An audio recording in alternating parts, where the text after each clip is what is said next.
نحمده ونصلي ونسلم على رسوله الكريم اما بعد فاعوذ بالله من الشیطان الرجیم بسم اللہ الرحمن الرحیم۔ آج کا ہمارا درس نماز کی چوتھی شرط وقت، اس کے بیان میں ہے۔ یاد رکھیے گا کہ ہر نماز کو اپنے وقت میں ادا کرنا ضروری ہے۔ اگر نماز وقت سے پہلے پڑھی تو یاد رکھیے گا وہ نماز سرے سے نہیں ہوگی، اور اگر نماز وقت گزرنے کے بعد پڑھی تو وہ نماز جو ہے وہ قضا نماز کہلائے گی۔ عزیزان محترم، دن رات میں 5 نمازیں جو ہیں وہ ہمارے اوپر فرض ہیں، اور ان 5 نمازوں کا جو وقت ہے وہ ایک مقرر وقت ہے۔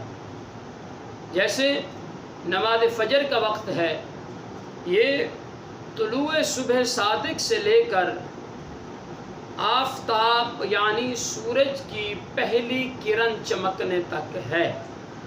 جیسے ہی سورج کی پہلی کرن چمکے گی نماز فجر کا وقت ختم ہو جائے گا۔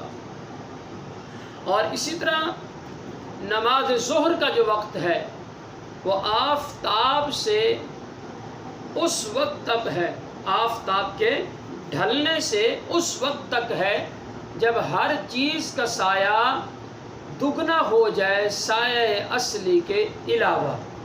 یاد رکھیے گا سورج کے ڈھلنے کا وقت یہ ہے کہ جب عین سورج سر کے اوپر آتا ہے، جس کو ہم زہوائے کبریٰ کا وقت کہتے ہیں، اور عمومی طور پر ہمارے عرف میں اس کو زوال کا وقت بھی کہتے ہیں۔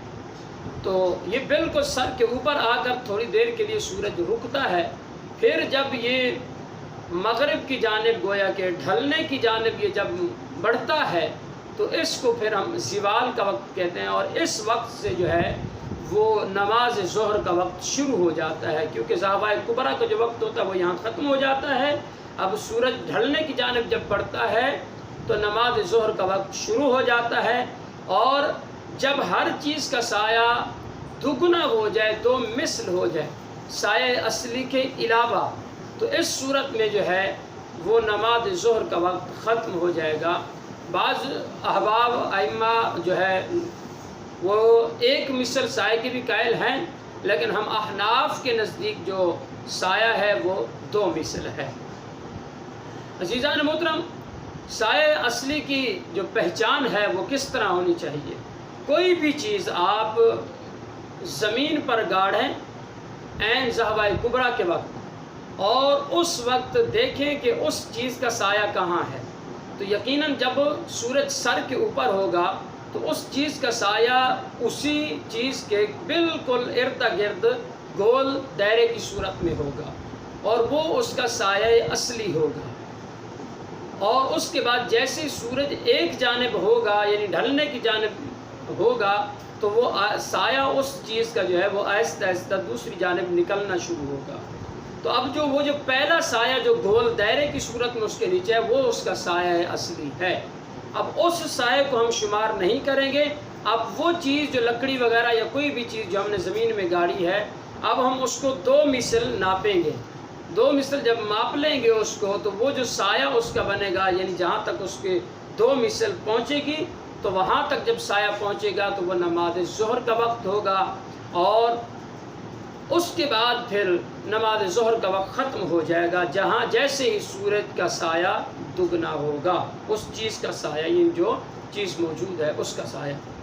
اور عصر کا وقت جو ہے وہ پھر جب ہر چیز کا سایہ 2 مثل ہو جائے گا تو نماز ظہر کا وقت یہاں ختم ہو جائے گا، اور اب جو ہے نماز عصر کا وقت جو ہے وہ شروع ہو جائے گا۔ یاد رکھیے گا نماز عصر جو ہے، جو آخر میں اس کے جو مغرب یعنی غروب آفتاب سے پہلے جو 20 منٹ ہے جو وقت مکروہ ہوتا ہے، تو اس میں اسی دن کی نماز عصر اگر رہ گئی ہو تو پڑھی جا سکتی ہے، قضا نہیں کہلائے گی۔ ہاں، جو پہلے نماز وغیرہ اگر کوئی قضا ہو چکی ہے تو وہ قضا نماز ان 20 منٹوں کے اندر نہیں پڑھی جا سکتی، کیونکہ یہ وقت مکروہ ہے۔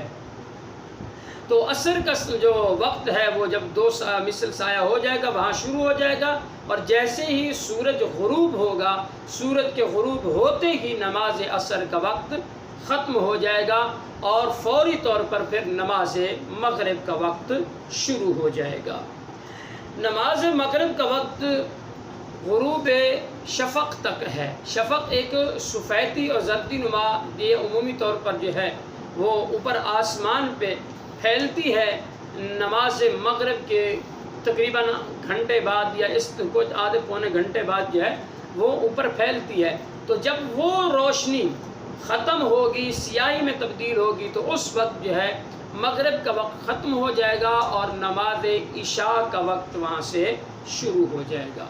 تو نماز عشاء کا وقت جب شروع ہوگا شفق کے ڈوبنے کے بعد سے، تو یہ نماز عشاء کا وقت جو ہے، نماز عشاء اسی میں وطر کا وقت بھی آ جاتا ہے، تو نماز عشاء اور وطر جو ہے ان کا جو وقت ہے وہ صبح صادق کے طلوع ہونے تک ہے۔ صبح صادق جیسے ہی طلوع ہوگی وہاں سے آگے پھر نماز فجر کا وقت شروع ہو جائے گا، عشاء کا وقت یہاں ختم ہو جائے گا۔ تو عزیزان محترم، یہ نماز کے اوقات جو ہے وہ کچھ آسان طریقے سے میں نے آپ حضرات کے سامنے ذکر کیے ہیں۔ اللہ تبارک و تعالیٰ کی بارگاہ سے دعا ہے کہ اللہ تبارک و تعالیٰ ہم سب کو نماز کے اوقات پہچان کر اوقات کے اندر ہی نماز ادا کرنے کی سعادت عطا فرمائے۔